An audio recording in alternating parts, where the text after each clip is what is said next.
I'd like to share something with you that I wish I had known much earlier on in my career. I think I would have achieved things greater and much faster if I had known this. Top athletes, top business people, anyone who's at the top of their game, have somebody who is going to help them, someone to bounce ideas off, someone to enhance their greatest skills. But here's the issue. How do you become the sort of person who can afford to have a coach and advisors before you've got the money to have a coach and advisors? A mastermind group. Form your own mastermind group.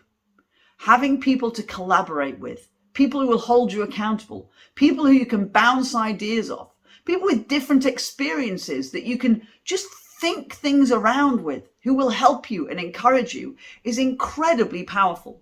So I'm going to give you the 5 top tips for forming your own mastermind group to help you along your way. The right ingredients.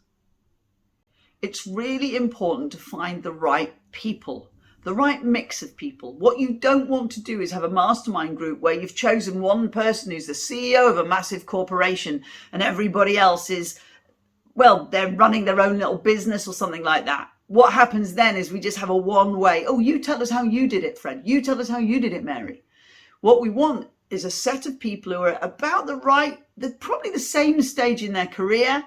They'll have different goals, but you want the right mix. We want to have a good variety of people with different skills who can add. Everybody can add to each other's. Everybody can hold each other accountable, and everybody has those different skills. So have a think about the right ingredients. Clear vision. You need to spend some time, probably on your first session together, thinking about what exactly every single person wants and needs from the group. It won't be the same. Some people will actually need a little bit more accountability than others. Some people will want a little bit more help in certain areas than others. But we want to know what the end goal is. What is it they want to achieve? And some of that will be in the form of tasks they want to achieve, but some of it will be about the way they feel. So maybe you might start with, well, 5 years from now or 1 year from now, and you might sort those long-term goals and short-term goals. But it needs to be clear to everybody what everybody needs to get from the group. Commitment. We need to make sure that everybody is committed. Now, the numbers of a mastermind group doesn't need to be too many. Somewhere between 5 or 6 appears to be the ideal number. You might start by inviting a few more because some people won't be able to make it. But everybody needs to be committed to meeting as frequently as you as a group decide is appropriate. So it might be that you meet once a month or every 6 weeks, maybe every other month.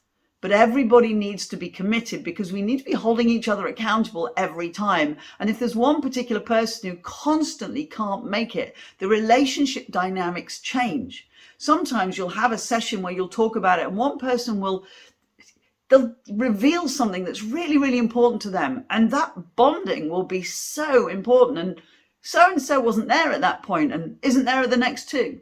So we need to make sure everybody is committed to make sure the dynamics are right. Honesty and accountability. Every mastermind group needs to feel comfortable with the other people within that mastermind group. We need to know that we can be honest with people. It really is imperative that some people are open. So during those first few sessions, there needs to be a laying down of the way people are feeling about it and how honest they feel they can be and what needs to happen in order for them to be honest. You see, with that honesty will go some accountability. We should be able to say to people, hey, you decided on this task last week, because every time you meet or every month you meet, you're going to set tasks at the end of the goal. So what is it you're going to do this month or these 2 months that are going to help you towards your goal, considering what we all talked about today?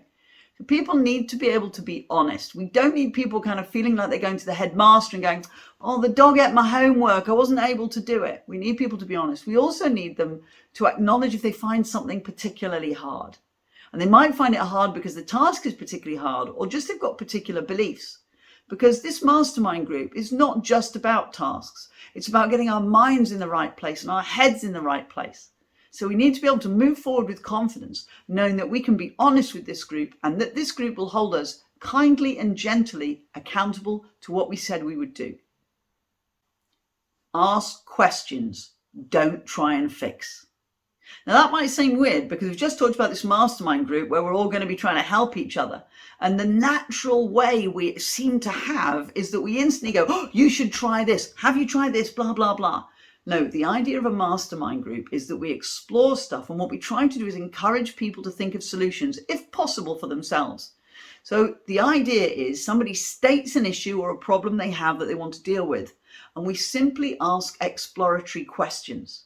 And by the way, questions that are really about a solution that you've put a have you tried at the beginning doesn't really work. So we ask lots of exploratory questions, we toss some thoughts around, and then maybe towards the end, we have a point where we go, has anybody got any specific ideas that Frank or Frida might choose to deal with at this point? So what we need to do is get used to the idea that we're not there just to give people solutions. We're there to think about stuff and explore ideas.